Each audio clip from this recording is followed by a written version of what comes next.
Mesdames et messieurs les représentants du secteur privé, distingués les invités, chers confrères, mesdames, messieurs, chers amis de la presse, le bâtonnier Bileaka Joachim, associé cofondateur du cabinet, m'a chargé de vous adresser le message de bienvenue à l'occasion de cette première table ronde. Outre l'accord que nous adressons à tous et à chacun de vous, le cabinet voudrait traduire plus particulièrement sa gratitude envers l'invité de ce jour, Monsieur le garde des Sceaux. Il se chargera d'expliquer l'absence de Monsieur le ministre d'État, ministre de l'Intérieur et de la Sécurité, empêché par l'actualité que vous connaissez. Monsieur le garde des Sceaux, permettez-nous de vous adresser quelques mots pour vous exprimer notre reconnaissance pour avoir accepté notre invitation. Votre présence véhicule trois messages forts. D'abord, celui de votre disponibilité, qualité essentielle d'un serviteur de l'État et de la justice. Ensuite, celui de votre ouverture au dialogue, objectif recherché à travers cette rencontre avec le secteur privé.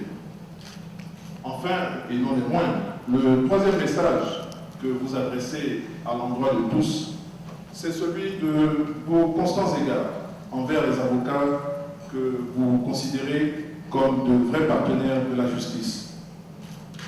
Encore une fois, merci, Monsieur le garde des Sceaux, de nous faire cet honneur inestimable aujourd'hui.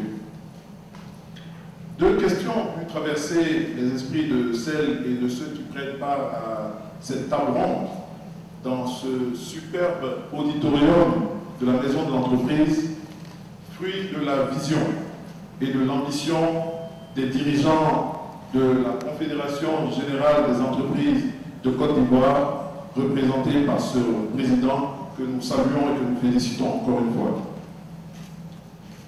La première, pourquoi des avocats organise-t-il une rencontre avec un membre du gouvernement et le secteur privé? L'image de l'avocat, confiné exclusivement par le passé à la fréquentation des prétoires, est dépassée. Même si le contentieux est une pathologie qu'il ne peut pas toujours éviter, l'entrepreneur, l'investisseur, l'homme d'affaires d'aujourd'hui marque sa préférence désormais pour l'avocat qui l'aidera à éviter le palais de justice et les procès aussi coûteux qu'imprévisibles. L'avocat n'est pas moderne. Pour pouvoir répondre à cette attente, Porte doit connaître à la fois les préoccupations de ses clients, les textes qui régissent leurs activités, mais il doit aller au-delà. Sa vraie valeur ajoutée sera non seulement d'anticiper pour ses clients les réformes en préparation, mais surtout de faire connaître aux décideurs publics et aux législateurs les attentes, les souhaits, les contraintes de ceux-ci dans un secteur donné. Fort d'une expérience en matière de conseil et de contentieux en Côte d'Ivoire et en Afrique, notre cabinet a étendu ses prestations à la formation de ses clients à travers des séminaires. Si conseiller, accompagner et défendre les clients demeure le cœur de notre métier, nous nous devons de satisfaire des besoins nouveaux. Et c'est donc pour essayer de combler un déficit de dialogue que nous avons perçu entre décideurs publics et opérateurs économiques sur certaines questions que nous avons imaginé cette table ronde. La seconde question que l'on peut également se poser, pourquoi la sécurité comme telle? Rassurez-vous, nous n'avons pas de don de prémonition. En revanche, nous savons au moins une chose. Investir signifie prendre des risques. Pour l'investisseur à la recherche du profit, la sécurité est un critère majeur étudié et pris en compte avant de prendre une décision soit d'implantation ou de retrait dans un pays donné.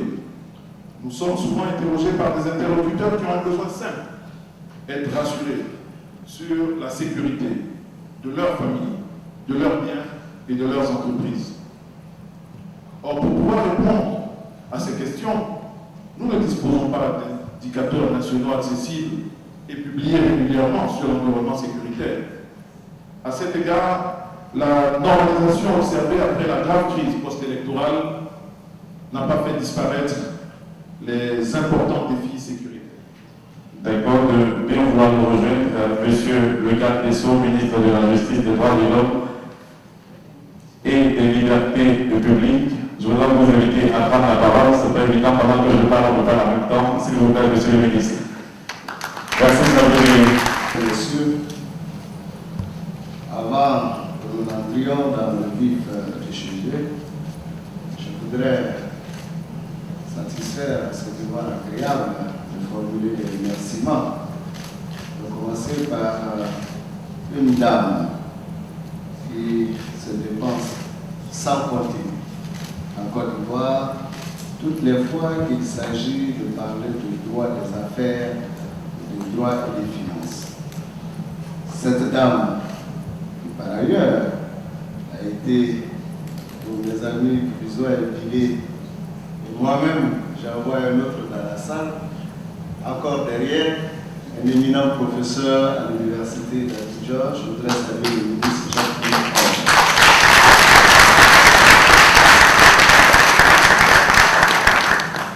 Madame le ministre, je pense que les brouhaha des amphis n'ont pas été vains. Pour preuve, aujourd'hui vous êtes l'invité de vos étudiants qui Monsieur le Président Diago, je voudrais vous saluer, vous remercier, saluer mes amis du cabinet Bizoabi et Bilé pour cette initiative. Bilé n'est peut-être pas au courant, mais Bizoa sait que c'était l'un de mes souhaits, pouvoir, à une occasion, rencontrer les hommes d'affaires, échanger avec eux, parce que nous pensons que le fait d'avoir de temps en temps le retour de ce que nous faisons ne peut que nous encourager à aller de l'avant et surtout à améliorer ce que nous envisageons de faire pour la Côte d'Ivoire. Mesdames et messieurs du secteur privé, je voudrais vous remercier de cette opportunité que vous nous donnez de pouvoir aujourd'hui vous exposer les actions que nous avons pu ou que nous envisageons de mener pour permettre que votre activité se passe dans la plus grande quiétude. C'est vrai, la sécurité, absence de danger, est une notion relative. Ce faisant, pendant que le fournisseur de sécurité pense avoir fait le maximum, celui qui doit en bénéficier peut s'estimer être encore en attente. Je voudrais excuser l'absence du ministre d'État, ministre de la Sécurité, qui, comme vous le savez, est pris dans la médiation des problèmes sociaux que nous avons avec certains éléments des forces armées de Côte d'Ivoire et qui donc aurait bien voulu être avec vous cet après-midi, mais contraint d'actualité, il est occupé à cette heure-ci même à conclure les négociations pour notre sécurité à nous tous.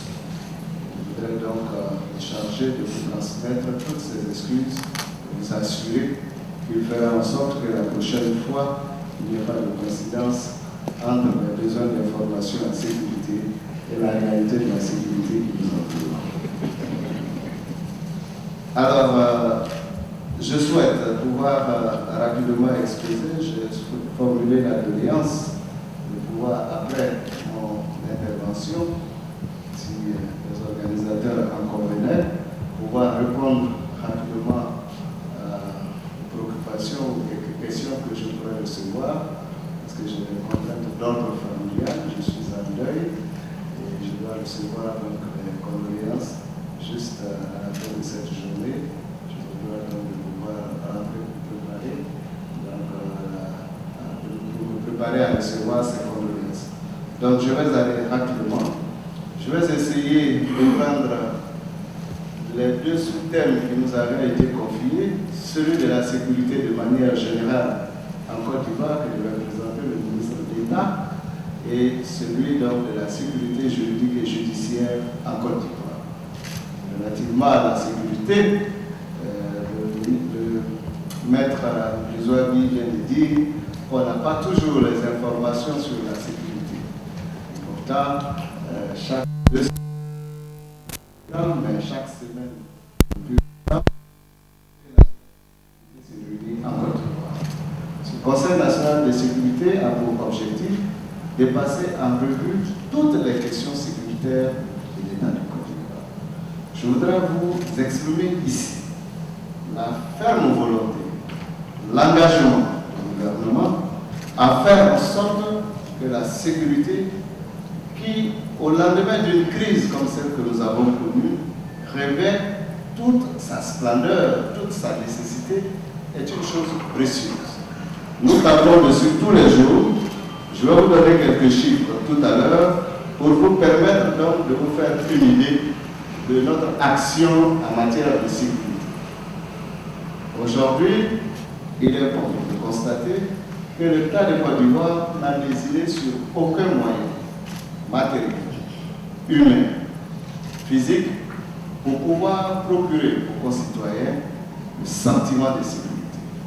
Je dis bien le sentiment parce qu'en termes de sécurité, c'est vrai qu'il y a des indices de sécurité ou autres, mais la sécurité, c'est d'abord un sentiment. Le sentiment que chacun ou chacune éprouve d'être pas en danger. C'est ça la sécurité. Alors, en Côte d'Ivoire, dès la sortie de la crise, le gouvernement a démultiplié les forces militaires chargées d'assurer la sécurité physique des citoyens, a démultiplié les réformes permettant de mettre à l'aise les citoyens, a démultiplié les équipements pour pouvoir assurer la sécurité des citoyens. Je voudrais citer, entre autres, la mise en place d'unités de police, telles que le CCDO, le Centre de coordination des opérations opérationnelles, qui aujourd'hui, grâce à son action sur le terrain, a réussi à réduire un tant soit peu la grande criminalité. Le CCDO, doté d'outils de pointe, tels que la vidéosurveillance d'Abidjan, que beaucoup ne le savent pas, mais quand vous criez aujourd'hui un feu, on est capable de prendre demain. Là, le procès verbal donc de violation de cette règle de stop au feu. Abidjan est sous surveillance.